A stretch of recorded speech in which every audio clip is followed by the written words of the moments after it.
श्री रामचंद्र कृपाल भजमन हरण भव भय दारुणम।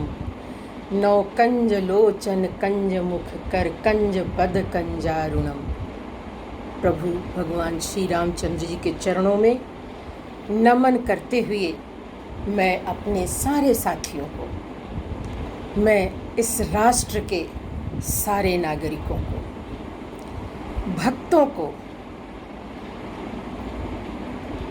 राम भक्त, राम प्रेमियों को, परहित में संलग्न उन सभी सुधीजनों को नमन करती हूँ जो भारत की मिट्टी में जन्म लिए हैं, जो भारत की संस्कृति में पले बढ़े हैं और जो राम राज्य के लिए अपने को प्रभु राम के अनुयायी मानते हैं। त्रेता युग प्रभु राम ने जन्म लिया। उस वक्त उन्होंने एक ऐसे राज्य की व्यवस्था की जहाँ दैहिक दैविक भौतिक तापा राम राज व्यापय नहीं। वो राम राज्य में किसी को किसी तरह की कोई कष्ट नहीं था। ऐसे राज्य की व्यवस्था प्रभु श्री राम ने की थी। ऐसा राज्य जो केवल राम राज्य या राजतंत्र नहीं था, ऐसा राज्य जो जनतंत्र पर आधारित राजतंत्र था, जहां उस धोबी के भी विचार सुने जाते थे और अमल किए जाते थे, जहाँ प्रभु न केवल गुरु से बल्कि आम जनता से राय करते थे और उनकी राय को प्राथमिकता देते हुए कार्य करते थे।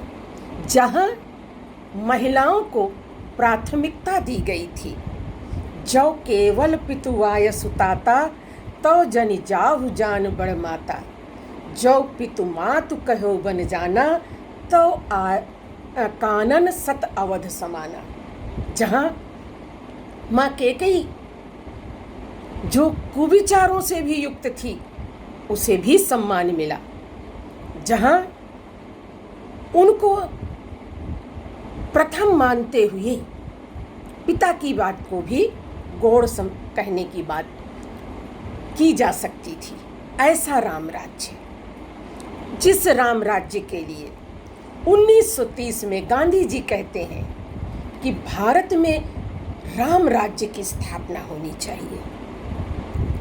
राम राज्य वास्तव में एक संस्कृति है, एक भावना है, एक विचार है, राष्ट्रवादी विचार, जहाँ पर राष्ट्र को प्राथमिकता दी गई है, जहाँ हर उस नदी को, पर्वत को, जंगल को, सबको स्थान मिला है, जहाँ जीवों को भी स्थान मिला है।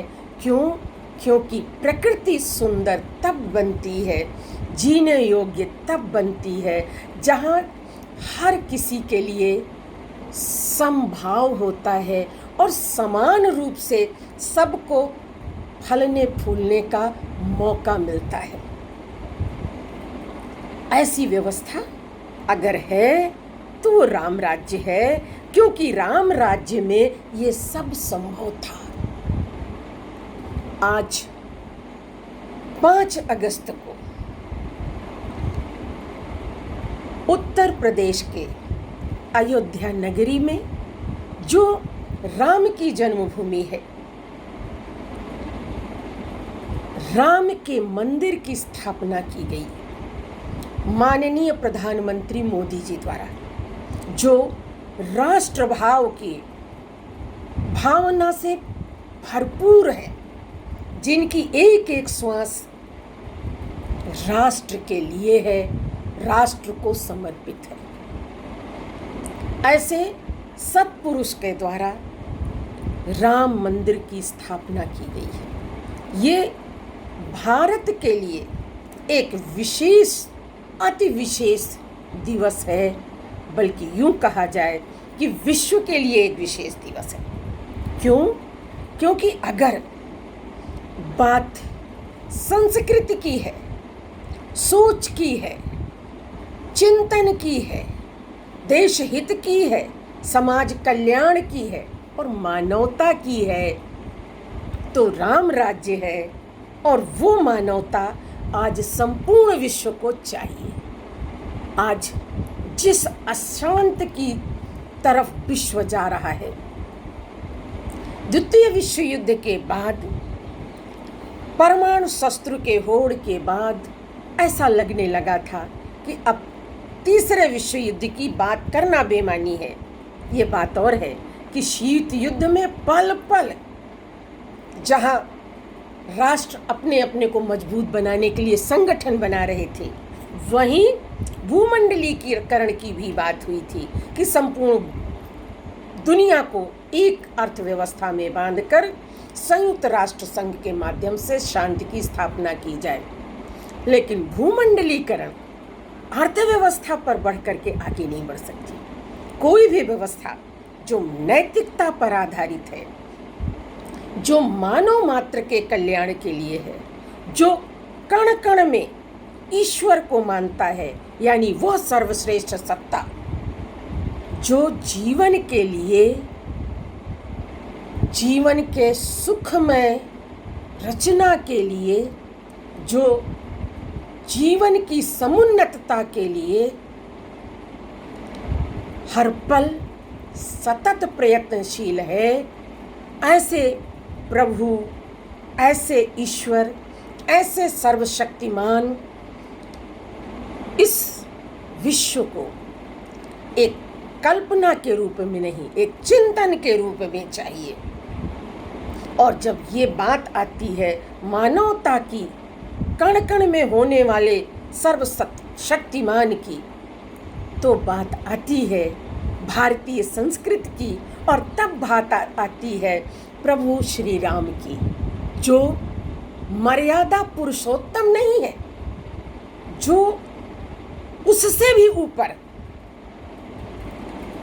जिनकी कल्पना साकार ईश्वर के रूप में की गई, क्योंकि वह व्यवहार, वह कार्य, वह चिंतन जो उनके द्वारा किया गया, वह सामान्य व्यक्तियों के द्वारा, अति विशिष्ट व्यक्तियों के द्वारा भी संभव नहीं है।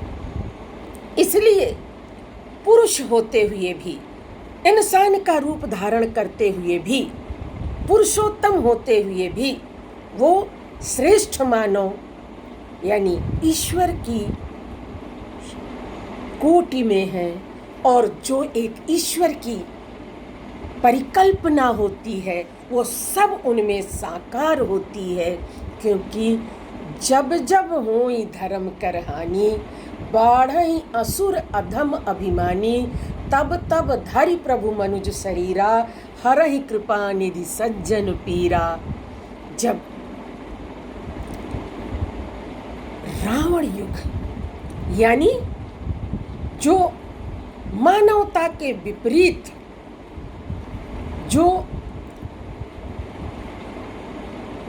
जीवन के लिए, जो प्रकृति के लिए, जो मानवता के लिए दुश्मन के रूप में वो राक्षस संस्कृति का विकास हो रहा था, तब जरूरत हुई थी ऐसे ईश्वर की जो मनुष्य के रूप में आकर के सबके कष्ट निवारण करें।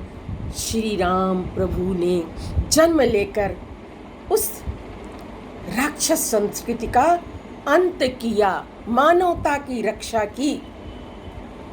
आज मानवता की रक्षा की जरूरत है। इस सृष्टि को मानव के जीने योग्य बनाए रखने की जरूरत है। ऐसे में प्रभु श्री राम के मंदिर के लिए संघर्षों पर विराम लगाते हुए, जो 500 वर्षों का संघर्ष था, उस पर विराम लगाते हुए आज पुण्य समय में नींव डाली गई। यह एक विचारधारा के परिवर्तन का समय, यह एक स्वस्थ संस्कृति के स्थापना का समय, और ये केवल घटना चक्र नहीं है, बल्कि पूर्ण मानवता के युग की शुरुआत हुई है।